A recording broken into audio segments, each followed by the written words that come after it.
ও আল্লাহ, ওগো মালিক, তুমি ছাড়া তো আমাদের আর কেউ নাই, তুমি ছাড়া তো আমার আর কেউ নাই। তুমি যদি আমাকে মাফ করো তাহলে তোমার কোনো দিকে কমবে না, তুমি যদি আমাকে মাফ না করো তাহলে তোমার কোনো দিকে বাড়বে না। ওগো আল্লাহ, আমাকে মাফ করে দাও। তুমি মাফ না করলে কার কাছে যাব, কোথায় যাব? দুনিয়াতে মা রাগ করলে বাবার কাছে যাওয়া যায়, বাবা রাগ করলে মার কাছে যাওয়া যায়। দুনিয়ার মধ্যে মা বাবা যদি দুজনে রাগ করে দুনিয়ার কারো না কারো কাছে যাওয়া যায়। কিন্তু ওগো আল্লাহ, তুমি যদি আমাকে মাফ না করো তাহলে কোথায় যাব, কার কাছে যাব? جعل الشمس والقمر بحسبان والنجم والشجر يسجدان وفضل زمانا على زمان كما فضل مكانا على مكان وإنسانا على إنسان ونشهد أن لا إله إلا الله وحده لا شريك له لا زد له ولا ند له ولا مثل له ونشهد أن سيدنا وسندنا وحبيبنا وحبيب ربنا وطبيبنا وطبيب قلوبنا ومولانا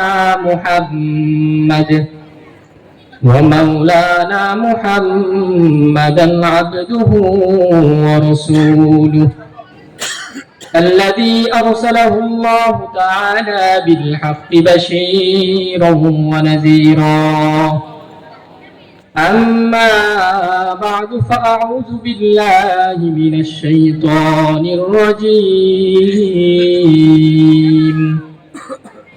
بسم الله الرحمن الرحيم.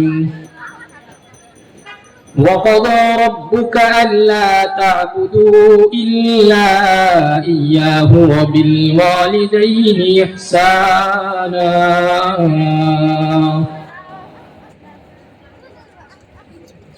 يا أيها الذين آمنوا توبوا إلى الله توبة نصوحا.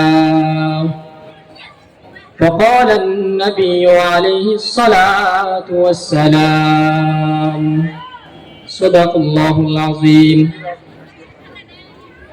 সম্মানিত উপস্থিতি, আল্লাহ তাআলা রব্বুল আলামিন আমাদেরকে দয়া করে মায়া করে ভালোবেসে সুস্থ রেখে এই ইসলামী জলসায় আসার মতো সুযোগ করে দিলেন এবং এই জান্নাতি বাগানে বসবার মতো সুযোগ করে দিলেন। এই জন্য শুকরিয়া আদায় করে বলি আলহামদুলিল্লাহ।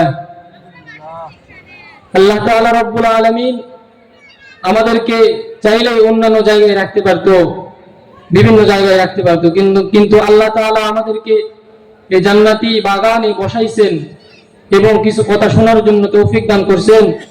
এই জন্য আবারও শুকরিয়া আদায় করে বলি আলহামদুলিল্লাহ। আমি কোরআনে কারিমের থেকে কয়েকটা আয়াত পাঠ করছি। তো আল্লাহ তাআলা রব্বুল আলামিন একটি আয়াতের মধ্যে বলেন, وَقَضَى رَبُّكَ أَلَّا تَعْبُدُوا إِلَّا إِيَّاهُ وَبِالْوَالِدَيْنِ إِحْسَانًا.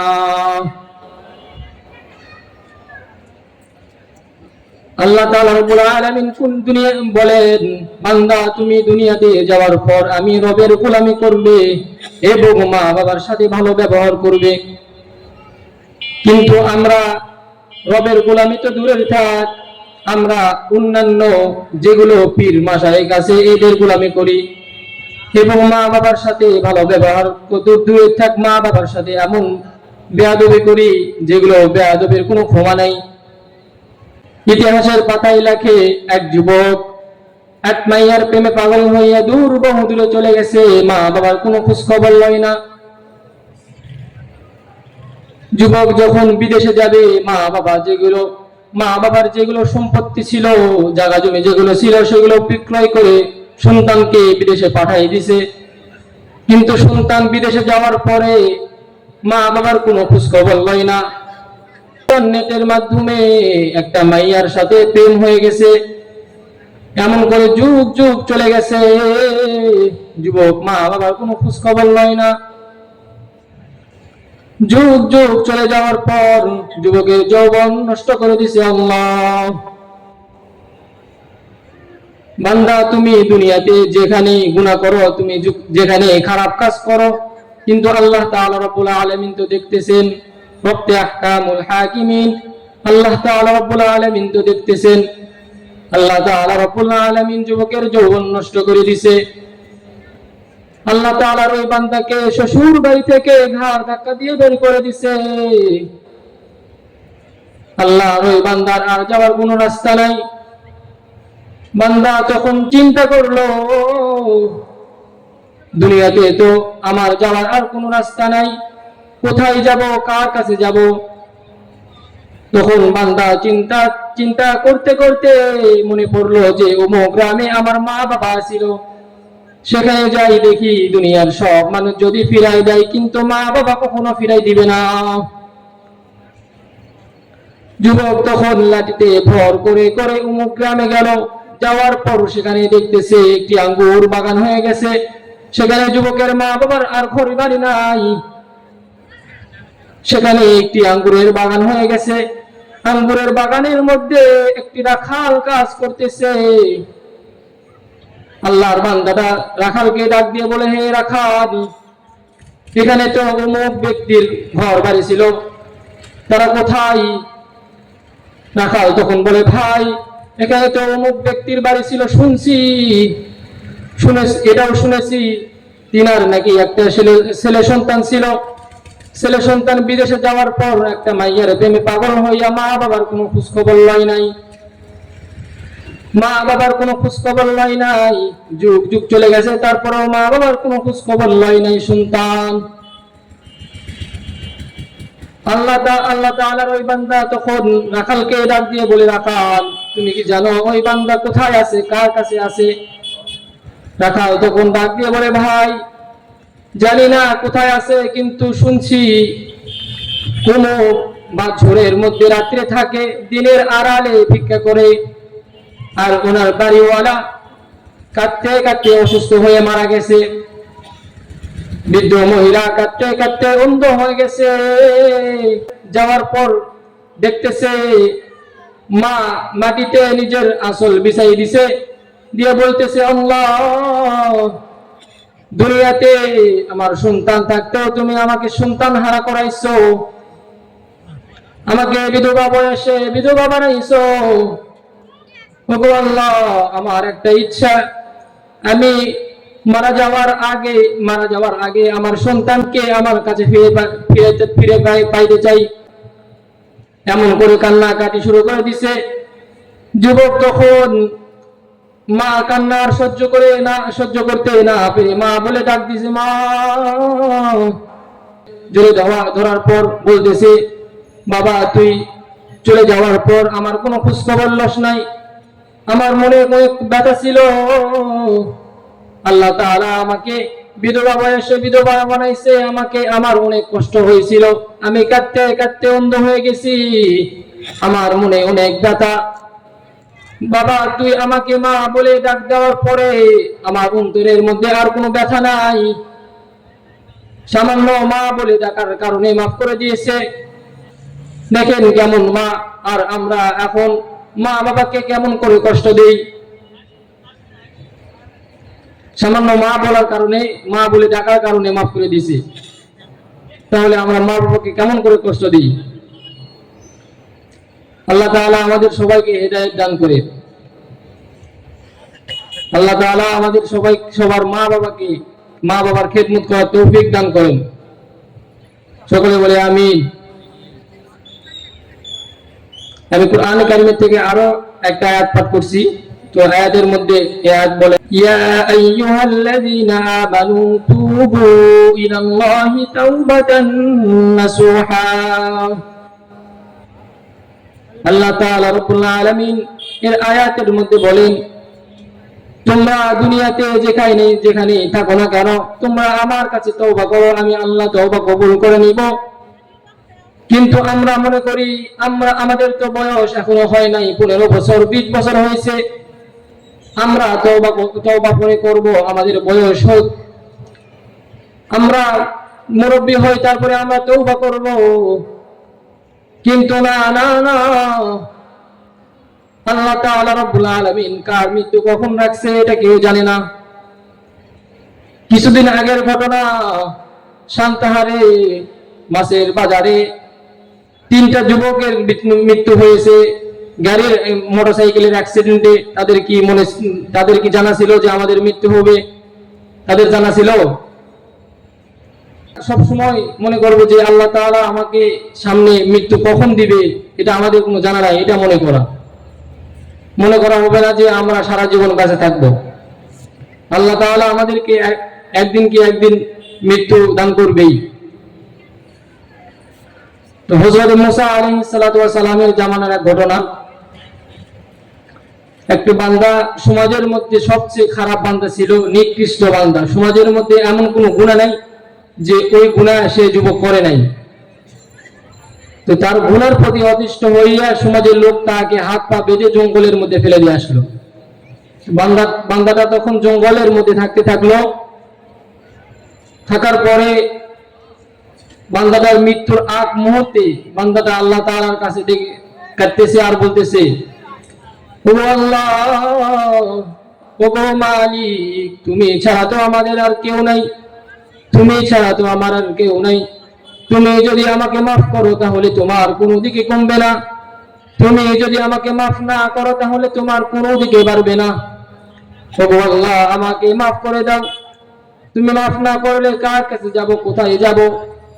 দুনিয়াতে মা রাগ করলে বাবার কাছে যাওয়া যায়, বাবা রাগ করলে মার কাছে যাওয়া যায়। দুনিয়ার মধ্যে মা বাবা যদি দুজনেই রাগ করে দুনিয়ার কারো কাছে যাওয়া যায়। কিন্তু ওগো আল্লাহ, তুমি যদি আমাকে মাফ না করো তাহলে কোথায় যাব, কার কাছে যাব? আল্লাহ আমাকে মাফ করে দাও। এমন ভাবে কান্নাকাটি শুরু করে দিলেন, কান্না করতেছে, বান্দাটার চোখ দিয়ে পানি পড়তেছে। আল্লাহ তো রহমানুর রহিম, আমার আল্লাহ তো অনেক দয়াবান। আল্লাহ তাআলা রব্বুল আলামিন বান্দাটার তওবা কবুল করে নিছেন। জোরে জোরে বলেন সুবহানাল্লাহ। আল্লাহ হযরত মুসা আলাইহিস সালাতু ওয়াস সালামকে ডেকে বলেন, হে আমার পয়গম্বর, হে পয়গম্বর, দেখো অমুক জঙ্গলে আমার একটা পাগলা আশিক উম্মত মারা গেছে, তুমি তার জানাজা পড়াও, তার দাফন কাফন করো। হযরত মুসা আলাইহিস সালাতু ওয়াস সালাম তখন তার জানাজা করার জন্য আসলেন। আল্লাহ তাআলা রব্বুল আলামিন বললেন, হে আমার পয়গম্বর, তুমি লোকেদেরকে এটাও জানায় দাও যে আমার এই পাগলা আশিক উম্মতের বান্দার জানাজায় যারা অংশগ্রহণ করবে, আমি আল্লাহ তাদের জীবনের সব গুনাহ খাতা মাফ করে দিব। জোরে বলেন সুবহানাল্লাহ। হযরত মুসা আলাইহিস সালাতু ওয়াস সালাম পাহাড়ের উপর উঠলেন। উঠার পর ঘোষণা করে দিলেন, আল্লাহ তাআলা রব্বুল আলামিন বলেছেন, আল্লাহ তাআলার এক পাগলা আশিক উম্মতের জানাজায় যদি আপনারা অংশগ্রহণ করেন তাহলে আপনাদের জীবনের সব গুনাহ খাতাগুলি মাফ করে দিবেন। তখন লোকেরা দলে দলে জানাজা করার জন্য আসলো।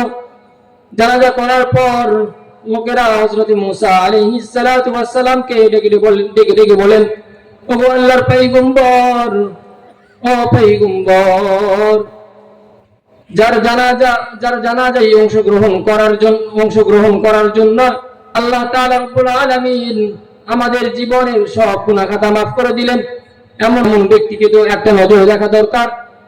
হযরত মুসা আলাইহিস সালাতু ওয়াস সালাম তখন সমাজের লোক বলতেছে, ও আল্লাহর পয়গম্বর, এই ব্যক্তিকে তো আমরা ভালো করেই চিনি।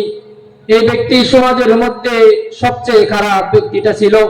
সমাজের মধ্যে এমন কোন গুনাহ নাই যে গুনাহ সে করে নাই। তখন হযরত মুসা আলাইহিস সালাতু ওয়াস সালাম আল্লাহকে ডেকে ডেকে বলে, ওগো আল্লাহ, আপনি কি বলছেন? আর লোকেরা কি বলতেছে? আল্লাহ তখন মুসা কালিমুল্লাহকে বলে, আমি যা বলছি তা সত্য বলছি, লোকেরা যা বলতেছে তাও সত্য বলছে। বান্দাটা যখন মারা যাওয়ার আগ মুহূর্তে আমার কাছে এমন ভাবে কান্নাকাটি শুরু করে দিছেন, আমি তো আল্লাহ রহমানুর রহিমিন, আমি তো আল্লাহ দয়াবান, আমি বান্দারা যদি আমার কাছে যায় আমি কখনো ফিরাই দিই না। আল্লাহ তাআলা রব্বুল আলামিন তখন হযরত মূসা আলাইহিস সালাতু ওয়াস সালামকে বলেন, ও পয়গম্বর, এই বান্দাটা যদি বলতো সমাজের যত মানুষ আছে তাদের জীবনের যদি আমাদের ছেলে মেয়ে এমন ভাবে চলাফেরা করে, খালি টিকটক করে, ওখান থেকে বলতেছে খালি টিকটক করে, তারপর এমন ভাবে চলাফেরা করে, আমাদের মেয়েরা এমন ভাবে চলাফেরা করে মনে হতেছে ওটা একটা ছেলে, প্যান্ট শার্ট পরা ঘোরাফেরা করতেছে। আমি মাদ্রাসায় যাতেছি, আমি দেখতেছি, আমি মনে করছি শার্ট প্যান্ট পরা আছে, আমি মনে করছি এটা হলো আপনার ওই যে ছেলে, কিছু কিছু ছেলে থাকে মেয়ে মেয়ে টাইপের আর কি, আমি মনে করছি হয়তো ওই রকম ছেলে।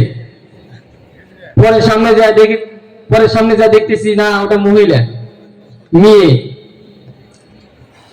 তো এগুলো আমাদের সমাজের এগুলো দুই একটা মেয়েদের কারণে অন্যান্য আরো মেয়েরা মনে করে যে ওরা ওইরকম ভাবে ঘোরাফেরা করতেছে, আমরা ওইরকম ভাবে ঘোরাফেরা করব, ঠিক কিনা? দুই একটা মেয়েদের কারণে সব মেয়েরা খারাপ হয়ে যাচ্ছে। বাপ মায়ের যেগুলো কর্তব্য সন্তানের প্রতি, এগুলো যদি পারে তাহলে ওই সন্তান কখনো এরকম সমাজের মধ্যে বখাটে হবে না। আপনাদের সন্তান বখাটে হবে কেন? আপনারা যখন গর্ভবতী হবেন তখন বেপরদায় ঘুরবেন, পেট দেখায় বেড়াবেন, তখন বেগানার নজর লাগবে, তখন তো আপনার সন্তান বখাটে হবেই।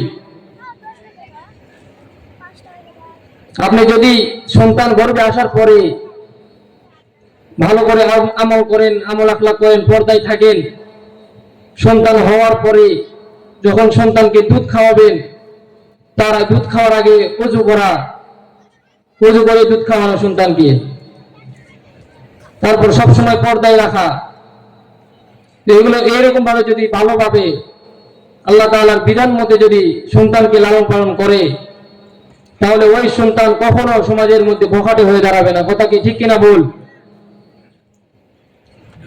আমরা যারা মা বাবা আছি, আমরা এখন থেকে নিয়ত করি, সামনে যা করছি আমাদের সন্তানকে আর ওই রকম ভাবে চলাফেরা করতে দিব না। বাচ্চা যখন হবে, তারপরে বাচ্চা হওয়ার পরে সর্বপ্রথম মাদ্রাসায় ভর্তি করে দেওয়া, তারপরে মা বাবা যেগুলো সন্তান মাদ্রাসায় লেখাপড়া করে, আল্লাহ তাআলার কোরআন পড়ে, কোরআনের জ্ঞান যাদের ভিতরে আছে, তারা কখনো মা বাবাকে কষ্ট দিবে না, তারা কখনো কষ্ট দেয়। আমি এখনো শুনি নাই যে সমাজের মধ্যে এমন সন্তান আছে যারা আলেম ওলামা যেগুলো আছে, এরা কখনো মা বাবাকে কষ্ট দিছে। আমার চোখে এখনো পড়ে নাই যে আলেম ওলামারা কখনো মা বাবাকে কষ্ট দিছে। যাদের অন্তরের মধ্যে কোরআনের জ্ঞান আছে, তারা কখনো মা বাবাকে কষ্ট দিবে না। কষ্ট দিবে মা বাবাকে? তো কোরআনের শিক্ষা দেওয়া, তারপরে আপনি যেখানেই দিবেন আমাদের কোনো বাধা নাই, কিন্তু সন্তানকে সর্বপ্রথম কোরআনের জ্ঞান দেওয়া। দুনিয়াতে সবারই প্রয়োজন আছে, এমপি মন্ত্রীর প্রয়োজন আছে, আর্মি বিডিআর র্যাব সবারই প্রয়োজন আছে, ডক্টরের প্রয়োজন আছে। কোরআনের জ্ঞানওয়ালা যদি আর্মি পুলিশ বিডিআর যদি থাকে, তাহলে আমাদের সমাজের মধ্যে আর আমাদের উন্নতি বেশি হবে। আমাদের সমাজের মধ্যে কোনো চাঁদাবাজি চলবে না। কথা ঠিক কিনা বল? কোরআনের জ্ঞান যদি পুলিশ অফিসারদের মধ্যে যদি থাকে, তাহলে কখনো ওরা ঘুষ খাবে না।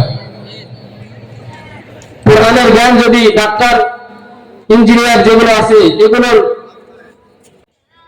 ঘুষ খাবে না। ইঞ্জিনিয়ারের তো টাকা পয়সা দিলে হ্যাঁ ঠিক আছে এটা,